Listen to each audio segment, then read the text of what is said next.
J'ai abandonné ma fiancée devant l'autel le jour qui aurait dû être le plus heureux de notre vie. Les roses blanches étaient disposées. 200 invités étaient assis. Et quelque part dans cette église, mes parents violents attendaient pour me faire la surprise. Invité en secret par la femme que je pensais me connaître mieux que quiconque au monde. Au lieu de dire « oui, je le veux », j'étais assis seul dans un parking vide à 25 km de là, mes jointures blanches sur le volant, les larmes coulant sur mon visage, sachant que je venais de prendre la décision la plus dévastatrice et la plus nécessaire de ma vie. Je m'appelle Joseph, et voici l'histoire de la façon dont j'ai appris que parfois, la forme la plus courageuse de l'amour est de s'en aller. En y repensant maintenant, je peux identifier le moment exact où je suis tombé amoureux de Nathalie. Nous étions dans l'appartement exigu de mon ami pour une fête d'anniversaire, le genre de fête où l'on peut à peine s'entendre penser à cause de la musique. Je me cachais dans un coin en sirotant ma bière quand je l'ai aperçue de l'autre côté de la pièce. Elle n'était pas la personne la plus bruyante ni la plus conventionnellement séduisante, mais quelque chose en elle m'a immédiatement attiré. Ce n'était pas seulement son sourire sincère ou la façon dont ses yeux se plissaient quand elle riait. C'était sa façon d'écouter les gens. Dans une pièce pleine de conversations où tout le monde attendait simplement son tour pour parler, Nathalie absorbait réellement ce que les autres disaient. La tête légèrement penchée, les yeux concentrés, complètement présente. Quand nos regards se sont croisés dans ce salon bondé, quelque chose a basculé en moi, comme une clé tournant dans une serrure dont j'ignorais l'existence. Notre première conversation a duré 3 heures. Juste nous deux, assis sur l'escalier de secours pendant que la fête continuait sans nous.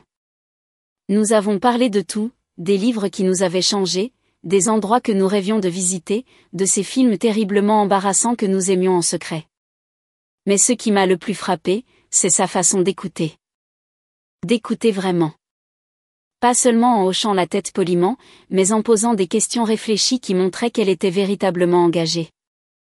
À notre 3e rendez-vous, je savais que j'étais en train de tomber éperdument amoureux. Au bout de 6 mois, je savais qu'elle était quelqu'un avec qui je pouvais imaginer passer ma vie. Et aux alentours de notre premier anniversaire, j'ai fait quelque chose que je n'avais jamais fait avec personne d'autre. Je lui ai parlé de mes parents. Pas de tout, bien sûr. Certaines blessures sont trop profondes pour être entièrement exposées, même à ceux que nous aimons. Mais je lui en ai dit assez. J'ai expliqué que les problèmes de colère de mon père n'étaient pas seulement des voix qui s'élevaient, mais des poings qui se levaient. Que la version de la protection de ma mère consistait à inventer des histoires sur les raisons pour lesquelles je ne pouvais pas participer aux cours de gym ou pourquoi je portais des manches longues en pleine chaleur estivale. Je lui ai dit, la voix à peine assurée, que je n'avais parlé à aucun d'eux depuis mes 18 ans, et que ce n'était pas une phase de rébellion qui finirait par se résoudre. C'était une décision permanente, nécessaire, vitale. Quand j'ai fini de parler, mes mains tremblaient. J'avais déjà vu ça, le moment où quelqu'un décide que vous êtes trop abîmé, trop compliqué, que vous portez un fardeau trop lourd. Mais Nathalie a fait quelque chose de différent. Elle a pris mes mains tremblantes dans les siennes, m'a regardé droit dans les yeux et a dit « Je suis tellement désolée que tu aies vécu ça. Merci de me faire confiance avec ça. » Elle n'a pas essayé de réparer la situation. N'a pas suggéré de thérapie familiale. Ne m'a pas dit que les liens du sang sont les plus forts ou que le pardon me libérerait. Elle a juste accepté. M'a accepté avec toutes mes aspérités et mes limites strictes. Pendant 3 ans, cette compréhension a formé le fondement de notre relation. Quand ses parents demandaient innocemment des nouvelles de ma famille pendant les dîners de fête, Nathalie changeait habilement de sujet. Quand la planification du mariage a commencé et que la question des listes d'invités s'est posée, elle n'a même jamais suggéré de les inclure. Elle comprenait que certaines blessures ne guérissent pas avec le temps. Elles apprennent juste à ne plus saigner si l'on est assez prudent. C'est du moins ce que je pensais. La demande en mariage elle-même avait été parfaite. J'avais remarqué que Nathalie laissait tomber des indices sur le mariage depuis des mois, mentionnant nonchalamment les styles de bagues qu'elle aimait, désignant des lieux qu'elle trouvait magnifiques. Alors, quand je me suis enfin agenouillée dans le même parc où nous avions eu notre premier rendez-vous officiel, ces larmes de joie m'ont semblé être la confirmation que nous construisions quelque chose de réel, de durable. La planification du mariage a été étonnamment sans stress. Nathalie avait des opinions bien arrêtées sur les fleurs et les palettes de couleurs, mais elle s'en remettait toujours à mes préférences pour tout ce qui comptait vraiment pour moi. La liste des invités semblait simple. Sa famille élargie, nos amis communs, et ma famille de cœur composée d'amis proches qui avaient été là à travers tout. Pas de drame, pas de conversation difficile sur les accompagnants ou les plans de table. Juste les gens qui tenaient vraiment à nous, célébrant ce que nous avions trouvé ensemble. J'aurais dû remarquer quand les choses ont commencé à changer. Les questions ont commencé de manière assez innocente, déguisées en curiosité désinvolte. Tu penses que tes parents savent que tu vas te marier ? A-t-elle demandé un soir alors que nous adressions les invitations à notre table de salle à manger, les enveloppes étalées devant nous comme des cartes à jouer. J'ai posé mon stylo et les regardé. Je n'en ai aucune idée et je m'en fiche. Pourquoi tu demandes ça ? Ses yeux ont fui les miens un bref instant. Je me demande juste s'il pense parfois à toi, à ce qu'il manque. Quelque chose de froid s'est installé dans mon estomac. Nathalie, ils ont eu 18 ans pour réfléchir à ce qu'ils faisaient à leur enfant. S'ils étaient capables de ce genre d'introspection, je n'aurais pas eu à partir. Elle a hoché la tête rapidement, d'un air désolé. Tu as raison. Je suis désolée. C'est juste que parfois, je ne peux pas imaginer ne pas avoir mes parents dans ma vie, tu sais, mais c'est mon expérience, pas la tienne. Je pensais que c'en était fini. Je croyais qu'elle comprenait que sa famille aimante et solidaire n'était pas un modèle universel. Je faisais confiance au fait qu'elle respectait mes limites parce qu'elles étaient ancrées dans la survie, pas dans la préférence. J'avais tort, d'une manière catastrophique. La découverte s'est faite entièrement par accident. 3 jours avant notre mariage, Nathalie était dans notre salon avec sa demoiselle d'honneur, Hazel, pour finaliser les détails. J'étais rentrée plus tôt d'un rendez-vous avec mon témoin au sujet des plans pour mon enterrement de vie de garçon. Rien de fou, juste un dîner et des verres avec des amis proches. J'ai franchi la porte d'entrée juste au moment où Hazel posait une question qui m'a glacé le sang. Tu es sûr qu'il va bien prendre le fait que tu sais qu'ils viennent ? Est-ce qu'il le sait déjà ? Je me suis figée dans l'embrasure de la porte, les clés encore à la main, essayant de comprendre ce que je venais d'entendre. Tu sais qui ? Les seules personnes dans ma vie qui nécessitaient des noms de code étaient celles que j'avais passé des années à tenir à l'écart. La voix de Nathalie était basse mais confiante. C'est une surprise. Je pense qu'une fois qu'il les verra, ça ira. Ça le rendra heureux le jour de notre mariage. Fais-moi confiance. Le monde a basculé. Mes clés ont glissé de mes doigts et ont heurté le parquet avec un son métallique aigu qui a semblé résonner dans le silence soudain. Les 2 femmes se sont tournées vers moi et j'ai vu la couleur quitter le visage de Nathalie alors qu'elle réalisait ce que j'avais surpris. Hazel a marmonné quelque chose sur le fait qu'elle devait partir et a pratiquement couru hors de la porte, nous laissant, Nathalie et moi, nous regardant fixement à travers un gouffre qui s'était soudainement ouvert dans notre salon. Quelle surprise ! Ma voix me paraissait étrange. Trop calme, trop contrôlée. La bouche de Nathalie s'est ouverte et fermée plusieurs fois avant que les mots ne sortent. Je peux expliquer. Quelle surprise. Chaque mot était comme une pierre tombant entre nous. Elle prit une profonde inspiration. J'ai invité tes parents au mariage. Les mots m'ont frappé comme un coup physique. J'ai littéralement reculé, cherchant le mur pour me stabiliser. Tu as fait quoi ? J'espérais qu'en les voyant là, en les voyant fiers de toi le jour de ton mariage, ça aiderait à guérir les choses entre vous. Je pensais que ce serait ce moment magnifique et inattendu qui réunirait ta famille. Je la fixais. Cette femme à qui j'avais confié mes blessures les plus profondes, et j'ai senti quelque chose de fondamental se briser en moi. Tu pensais quoi ? Je sais que tu as dit que tu ne les voulais pas là, mais je ne pouvais pas supporter l'idée que nous commencions notre mariage avec cette énorme partie de ta vie manquante. Je parle à ta mère depuis des semaines, pour planifier ça. Elle est si impatiente de te voir, de faire partie de ton grand jour. Ils le sont tous les 2. Chaque mot était comme un couteau qui s'enfonçait plus profondément. Elle parlait à ma mère depuis des semaines, planifiant cela dans mon dos. Après tout ce que je lui avais dit, Tout ce que je lui avais confié, elle avait décidé qu'elle savait mieux que moi ce qui était bon pour moi. Nathalie, j'ai dû m'arrêter et respirer avant de pouvoir continuer. Tu te souviens de ce que je t'ai dit sur la raison pour laquelle je suis partie? Oui. Mais est-ce que tu te souviens que je t'ai parlé de la fois où mon père m'a cassé les côtes quand j'avais 15 ans? Son visage s'est décomposé. Oui. Tu te souviens que je t'ai expliqué que ma mère a dit au médecin des urgences que j'étais tombée de mon vélo? Oui, mais c'était il y a si longtemps et peut-être, et tu as décidé de les inviter à notre mariage comme une surprise. Le silence s'est étiré entre nous comme un canyon. Nathalie pleurait maintenant, le mascara coulant sur ses joues, mais je ne ressentais rien. Pas de sympathie, pas d'envie de la réconforter, juste un engourdissement froid et grandissant. Je pensais, a-t-elle murmuré. Je pensais que s'ils voyaient à quel point tu as réussi, à quel point tu es heureux, peut-être qu'ils réaliseraient ce qu'ils ont perdu. Peut-être qu'ils s'excuseraient. Peut-être que vous pourriez avoir à nouveau une relation. Ce n'était pas ta décision à prendre. Ma voix est sortie à peine plus fort qu'un murmure. Je sais, mais je t'aime. Et je déteste te voir porter cette douleur. Je pensais que je pouvais arranger ça. Arranger ça? J'ai ri. Et le son était amer, même à mes propres oreilles. Tu pensais que tu pouvais arranger 14 ans sans contact avec une embuscade surprise à notre mariage. Quand tu le présentes comme ça, comment devrais-je le présenter autrement? Nathalie, tu as agi dans mon dos et invité mes agresseurs au jour le plus important de ma vie parce que tu as décidé que tu en savais plus que moi sur mon propre traumatisme. Elle sanglotait maintenant, tendant la main vers moi. Mais j'ai reculé. S'il te plaît, je suis désolée. Je pensais que je faisais quelque chose de bien.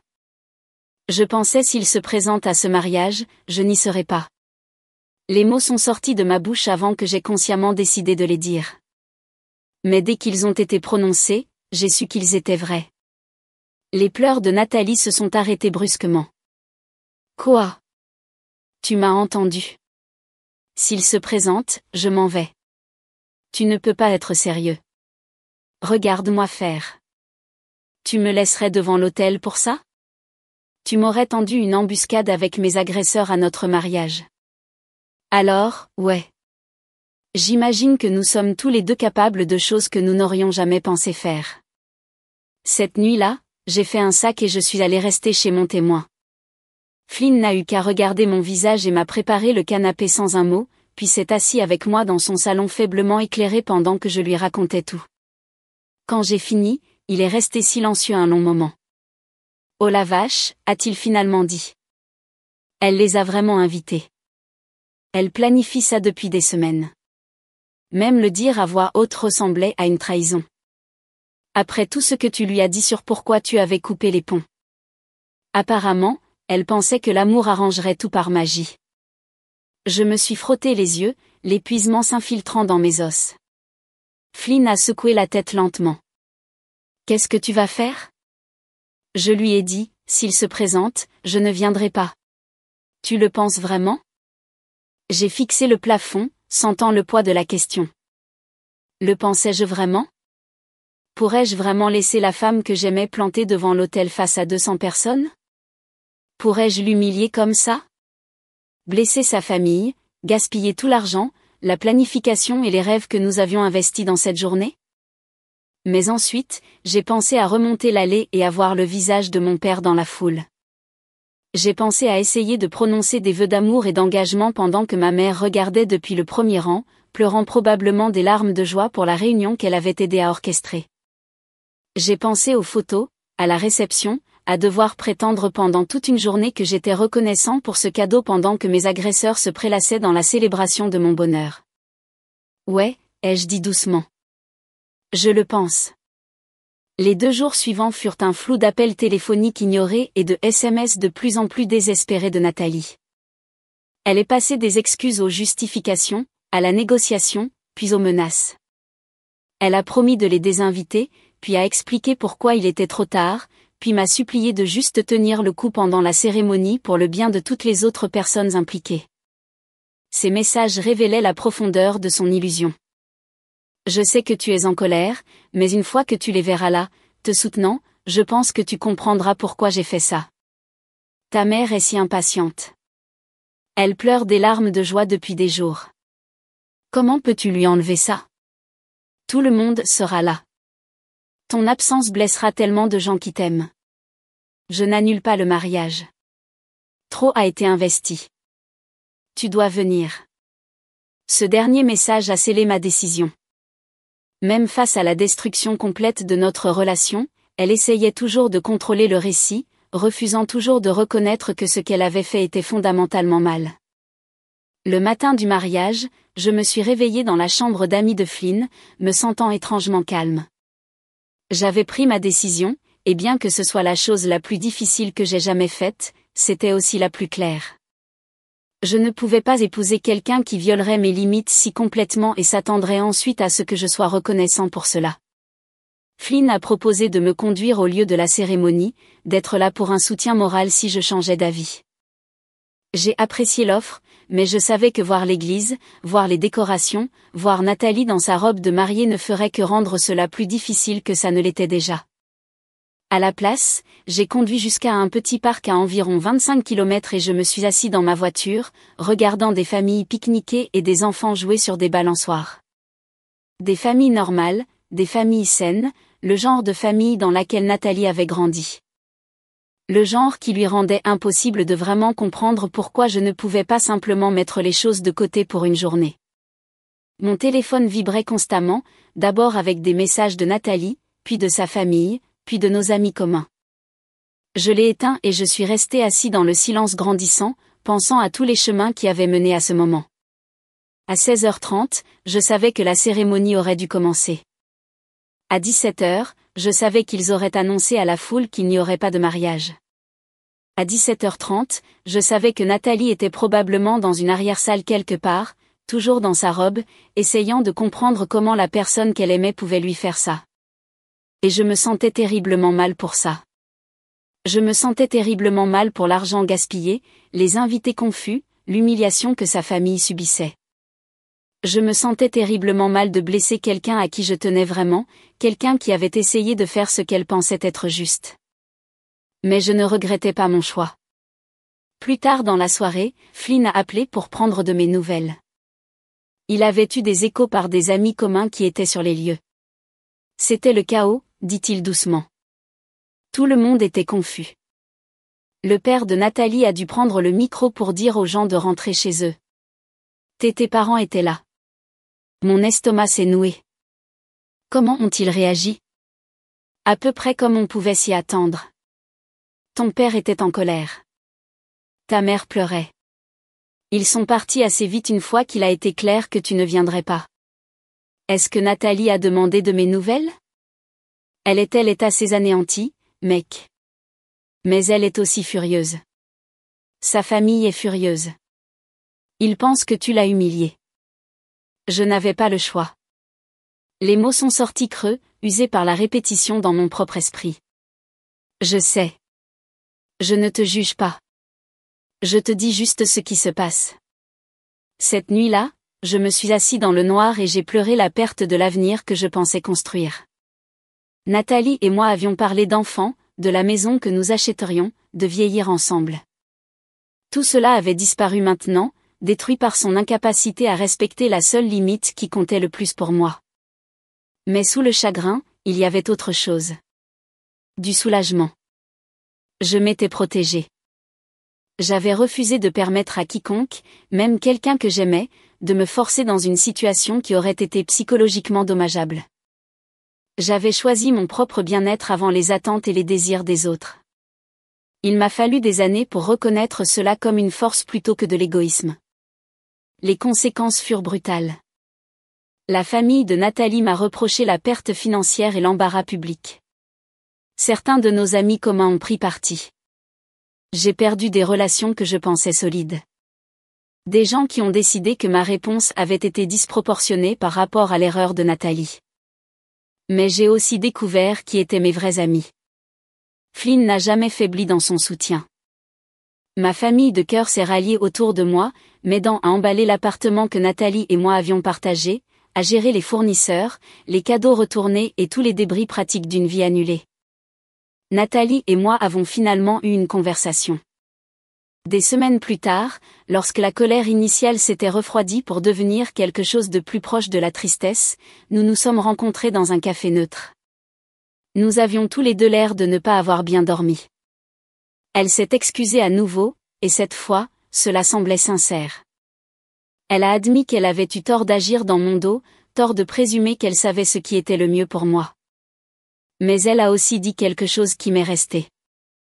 Je ne pouvais tout simplement pas croire que quelqu'un puisse vraiment avoir l'intention de couper les ponts avec ses parents pour toujours. Je pensais que quelque part, au fond de toi, tu devais les vouloir de retour. C'est là que j'ai réalisé que malgré 4 ans ensemble, malgré toutes mes tentatives pour l'aider à comprendre, elle n'avait jamais vraiment saisi la réalité de mon enfance. Elle avait entendu mes mots, mais les avait filtrés à travers sa propre expérience de l'amour et du dysfonctionnement familial. Elle ne pouvait pas concevoir des parents qui étaient véritablement nuisibles plutôt que simplement imparfaits. Ce n'était pas entièrement sa faute. Les gens qui grandissent dans des familles saines ont souvent du mal à comprendre que toutes les familles ne valent pas la peine d'être préservées. Le récit culturel selon lequel la famille est tout, que les liens du sang sont plus forts que l'eau, que le pardon est toujours possible. Ces idées sont si profondément ancrées qu'elles deviennent des angles morts. Mais comprendre pourquoi elle l'a fait n'a pas changé ce qu'elle avait fait. Cela n'a pas changé le fait que, face à un choix entre mes limites explicites et son fantasme romantique de réconciliation, elle avait choisi le fantasme. Quelques mois plus tard, j'ai reçu un message vocal inattendu de mon père. Contre mon meilleur jugement, je l'ai écouté. C'était 2 minutes de pur venin. Il me traitait d'ingrat, d'égoïste, d'embarrassant. Il a dit que je les avais humiliés devant tout le monde. Que je ferais mieux de ne jamais même penser à revenir après ce que j'avais fait. Écouter ce message, c'était comme être transporté dans mon enfance, dans la peur et l'impuissance que j'avais ressentie en grandissant dans cette maison. Mais cela a aussi servi de confirmation que j'avais fait le bon choix. Ces gens n'avaient pas changé. Ils n'étaient pas capables du genre d'introspection qui rendrait une relation possible. J'ai transféré le message vocal à Nathalie, non par cruauté, mais parce que j'avais besoin qu'elle entende ce contre quoi je m'étais protégée. Sa réponse a été immédiate et navrée. Je suis tellement désolée. Je n'avais aucune idée que c'était si grave. Tu ne méritais rien de tout ça. Un instant, je me suis demandé si cette révélation pourrait changer les choses entre nous.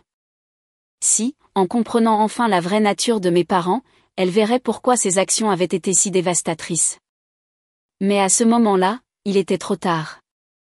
La confiance était brisée, de manière irréparable. Même si elle comprenait maintenant pourquoi j'avais réagi comme je l'avais fait, le fait demeurait qu'elle avait pris une décision unilatérale concernant mon traumatisme sans mon consentement. Elle avait priorisé sa vision de ce que notre mariage devrait être par rapport à ma sécurité psychologique. Finalement, nous nous sommes rencontrés une dernière fois pour mettre officiellement fin à nos fiançailles. Nous avons partagé nos biens communs, rendu la bague et dit au revoir à la vie que nous avions prévue ensemble. C'était civilisé, déchirant et absolument nécessaire. Nathalie m'a dit que si elle pouvait remonter le temps, elle respecterait mes souhaits et ne contacterait jamais mes parents. Je l'ai cru, mais la vie n'offre pas de seconde chance, et certaines trahisons ne peuvent être annulées avec le recul et de bonnes intentions. C'était il y a 2 ans maintenant. Je suis toujours célibataire, toujours en train de guérir, toujours en train d'apprendre à faire confiance à mon propre jugement sur les gens et les relations.